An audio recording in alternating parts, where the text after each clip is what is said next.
ময়মনসিংহের গফরগাঁওয়ে রেল লাইনের পাত খুলে নিয়েছে দুর্বৃত্তরা। এতে ঢাকাগামী অগ্নিবীণা এক্সপ্রেস ট্রেনের ইঞ্জিনসহ দুটি বগি লাইনচ্যুত হয়েছে। তবে এ ঘটনায় কোনো হতাহতের খবর পাওয়া যায়নি। দুর্ঘটনার পর ঢাকা ময়মনসিংহ রুটে রেল যোগাযোগ বন্ধ হয়ে গেছে। সোমবার ২৯ ডিসেম্বর ভোররাত ৫টা বেজে ১০ মিনিটে গফরগাঁও স্টেশনে ঢোকার আগে জন্মেজয় এলাকায় দুর্বৃত্তরা ২০ ফুট রেললাইনের পাত সরিয়ে ফেলায় এই ঘটনা ঘটে। যারা মনে করেন যাতায়াত করতেছে রেলে তাদের তো অবশ্যই কোনো সমস্যা হতে পারে না।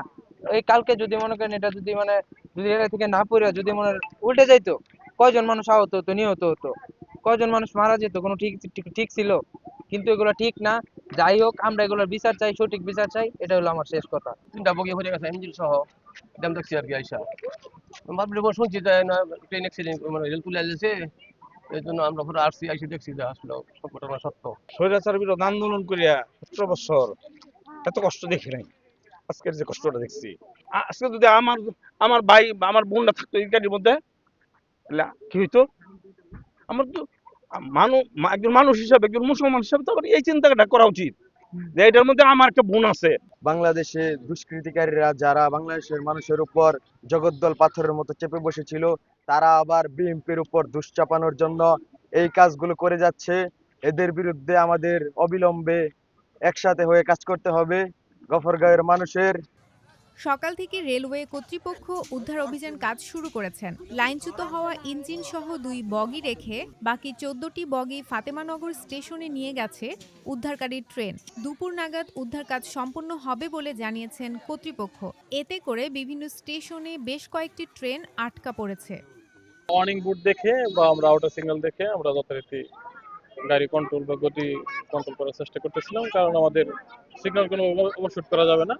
তার জন্য আমি একটু আস্তে আস্তে যেতেছিলাম, প্রায় ধরেন ১৫-২০ কিলোমিটার গতিতে থামবো এই অবস্থা। ওয়ার্নিং বোর্ড আমরা মাত্র ক্রস করলাম। তো তারপর হঠাৎ করে রেল ভাঙা থাকার কারণে চাকাটা লাইনচ্যুত হয়ে যায় এবং এই দুর্ঘটনা ঘটে। যে আমাদের বগি ছিল ১৩টা, রেলের ভাষায় বলা হয় ১৩/২৬ লোক। মোটামুটি যাত্রী ছিল। তো ওরা সবাই পরবর্তীতে আস্তে আস্তে নিজ নিজ গন্তব্যস্থলে বিভিন্ন বাইরে যাওয়ার চেষ্টা করে। দেখতেই পারতেছেন একটা রেল খুলে ফেলছে দুষ্কৃতিকারী। আমরা এটা উদ্ধার কাজ পরিচালনায় করতেছি। আশা করতেছি ৩-৪ ঘন্টার ভিতরে হয়তো আমরা উদ্ধার কাজ শেষ করতে পারবো।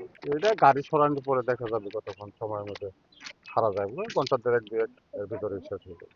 উদ্ধারকারী ট্রেনে আসছে না, উদ্ধারকারী ট্রেন আসছে না, এখনো আসবে কতক্ষণ।